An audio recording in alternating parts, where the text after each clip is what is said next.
Bonjour, bienvenue dans La Capsule, le podcast de l'APM. Je suis Chloé Sénard et aujourd'hui, mercredi 1er avril, on s'intéresse à la hausse de la consommation du protoxyde d'azote. 12% des 18-35 ans disent avoir testé ce gaz, selon les données de Santé publique France. Vous l'entendrez, les professionnels alertent sur les conséquences pour les consommateurs et s'organisent pour lutter contre cette addiction. Mais avant ça, le brief du jour. Le Sénat vote en première lecture la proposition de loi pour interdire les réseaux sociaux aux moins de 15 ans, mais avec des conditions. Il propose d'établir 2 listes de plateformes, celle interdite aux moins de 15 ans, car contraire à l'épanouissement physique, mental ou moral de l'enfant, et celle où il faudra un accord préalable de l'un des parents pour y accéder. Pas d'interdiction globale donc, contrairement aux souhaits de l'exécutif. Le gouvernement annonce saisir la Commission européenne d'ici la fin de la semaine, car il juge cette rédaction incompatible avec le droit européen. Une fois cet avis rendu, députés et sénateurs se réuniront en commission mixte paritaire pour tenter de s'accorder sur un texte commun. Les EHPAD, ça pue, ça coûte trop cher et la vieillesse est une maladie. Et si on brisait les préjugés sur le grand âge, c'est en tout cas le souhait de la Fédération nationale Avenir et qualité de vie des personnes âgées et de l'Association des directeurs au service des personnes âgées. Elles lancent un tour de France sur le sujet pour les professionnels du secteur. Elles vont se rendre dans 9 villes pour donner une conférence sur les idées reçues. Le but, dénoncer ces préjugés et leur donner des outils pour y répondre. Selon ces organisations, les idées reçues sur le secteur empêchent en partie de recruter, expliquent l'inaction des décideurs et une certaine inadéquation des politiques publiques. Structurer l'offre de soins, c'est l'objectif principal du nouveau directeur général de l'Agence régionale de santé Guadeloupe. Philippe Lucioni-Michaud a accordé un entretien à APM News 1 mois après sa nomination. Il souhaite d'abord se concentrer sur la mise en service du nouveau CHU dans les prochaines semaines. Il évoque aussi sa volonté de renforcer l'attractivité du territoire auprès des professionnels de santé, de consolider les équipes mobiles en gériatrie et en psychiatrie, ou encore de travailler avec la préfecture pour faire des diagnostics de sécurité sur les bâtiments. Tout l'entretien de Philippe Lucioni-Michaud est à lire sur le fil APM News. Chute avec conséquences graves, événements en lien avec la périnatalité ou encore événements au cours de la période périopératoire. La déclaration des événements indésirables graves associés aux soins progresse en Auvergne-Rhône-Alpes. Entre 2023 et 2025, le nombre de déclarations a presque doublé. C'est le signe que les collectivités soignantes prennent conscience de cet enjeu selon l'ARS.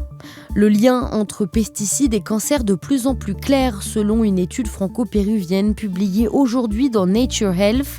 Les chercheurs ont comparé la cartographie des utilisations de pesticides et celle des cancers au Pérou.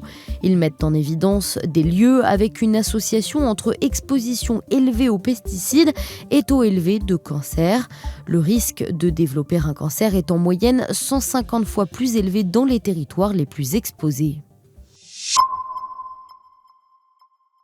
Pour le débrief du jour, je suis avec Sylvie Bournouf, journaliste au service Sciences. Bonjour. Bonjour. Vous les avez déjà sûrement aperçues dans la rue, ces petites cartouches argentées ou ces grosses bonbonnes abandonnées dans le caniveau. Elles contenaient toutes du protoxyde d'azote, aussi appelé gaz hilarant. Il est utilisé dans le milieu médical pour les anesthésies et dans la cuisine pour faire de la chantilly, par exemple. Mais il est surtout détourné pour un usage récréatif et ça inquiète beaucoup les professionnels de la santé. Ils étaient réunis au tout premier congrès sur le sujet fin mars à Lille et ils comptent bien s'organiser pour faire face à cette nouvelle addiction. Sylvie, les professionnels que vous avez rencontrés parlent d'un problème de santé publique. Pourquoi ? Parce que c'est un phénomène qui a pris beaucoup d'ampleur ces dernières années. C'est un produit vraiment pas cher qu'on peut trouver très facilement sur Internet. Et en plus, il est associé à une image festive qui donne envie de le tester. Du coup, ça a pas mal de succès, notamment chez les jeunes. On sait grâce à des enquêtes menées en 2022-2023 par Santé publique France et par l'OFDT, qui est l'Office français des drogues et des tendances addictives, que chez les 18-34 ans, environ 12% ont déjà testé le protoxyde. Et quelles conséquences physiques peut avoir la consommation de protoxyde d'azote ? Déjà, au moment de l'inhalation, on peut avoir des vertiges, des pertes de conscience, on peut être désorienté. Et ça peut poser des problèmes, notamment si on doit prendre le volant. On sait qu'il y a déjà des accidents graves qui se sont produits à cause de ça. Ensuite, pour les personnes qui consomment de façon plus régulière, sachant que c'est un produit qui peut être très très addictif, ce qui est observé surtout, c'est des troubles neurologiques graves, avec des engourdissements, des faiblesses musculaires, des paralysies qui sont parfois irréversibles. On retrouve aussi des troubles psychotiques, des troubles cardiovasculaires. Et maintenant, avec les grosses bonbonnes de protoxyde, il y a aussi des problèmes de brûlure parce que en fait, les gens les placent entre leurs cuisses et la paroi des bonbonnes devient très très froide. Et du coup, parfois, ces brûlures sont tellement importantes qu'il faut faire des greffes de peau. Et est-ce qu'il y a beaucoup de passages à l'hôpital chaque année pour consommation de protoxyde d'azote ? Alors les médecins alertent sur le fait qu'ils voient de plus en plus de patients se faire hospitaliser à cause d'une consommation de protoxyde qui a mal tourné. Mais c'est un peu difficile d'avoir des chiffres au niveau national, d'autant qu'apparemment les patients n'osent pas toujours trop avouer qu'ils ont consommé du protoxyde. Mais par exemple, au niveau de la métropole lilloise, on est à environ 200-300 patients hospitalisés chaque année à cause de ça. Le congrès qui s'est tenu à Lille fin mars était organisé par l'association Protocide.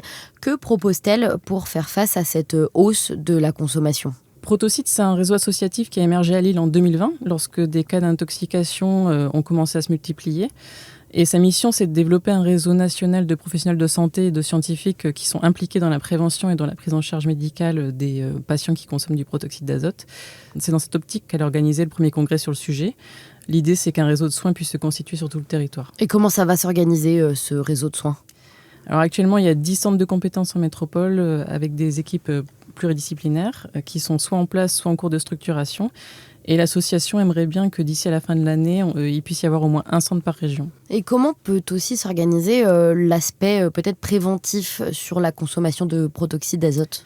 Alors pour l'association, c'est primordial de sensibiliser les consommateurs et notamment les plus jeunes au sujet des dangers du protoxyde. Et il faut donc pour ça trouver des moyens de les toucher au travers de campagnes de prévention qui sont adaptées, qui leur parlent. Et ça passe notamment par les réseaux sociaux. Au-delà de l'aspect médical, plusieurs initiatives législatives se mettent en place. Où en est la loi en France sur le protoxyde d'azote ? La vente aux mineurs est interdite depuis 2024, mais en fait, cette mesure semble avoir peu d'effet puisque l'usage du protoxyde s'est banalisé et donc on en trouve ailleurs que dans des points de vente officiels. Il y a donc eu plusieurs initiatives parlementaires ces derniers mois pour aller plus loin dans les restrictions. Ça, c'est encore dans les tuyaux. Et fin mars, il y a un projet de loi gouvernementale qui a été déposé pour que l'usage détourné de protoxyde d'azote à des fins récréatives devienne un délit. Mais est-ce que ces interdictions fonctionnent sur les consommateurs de protoxyde d'azote ? Alors, pas tellement. En tout cas, si on regarde ce qui s'est passé aux Pays-Bas quand ça a été interdit, il y a eu une baisse des intoxications, mais ensuite, c'est remonté encore plus haut. Il y a eu un rebond. Donc, il faut vraiment mettre le paquet sur la prévention en parallèle de ces mesures restrictives. Merci beaucoup, Sylvie. Toutes ces informations sont à retrouver sur le fil APM News.